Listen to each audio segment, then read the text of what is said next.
So in this video, I'm just going to share with you the new Twitter for Android update that has come. So first of all, you need to tap on this section right here, your display picture right here, and then you scroll down and then you see this bulb right here. You tap on it and then you're going to see the settings right here. So initially we had only dark mode, we had off and then on, and then we have dark theme, we had dim and then light out.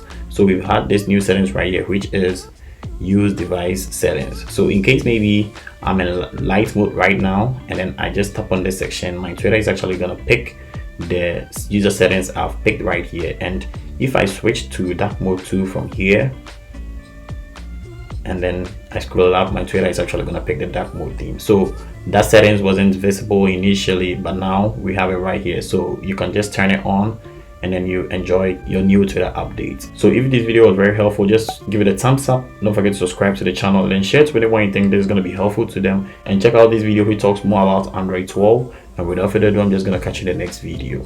Peace.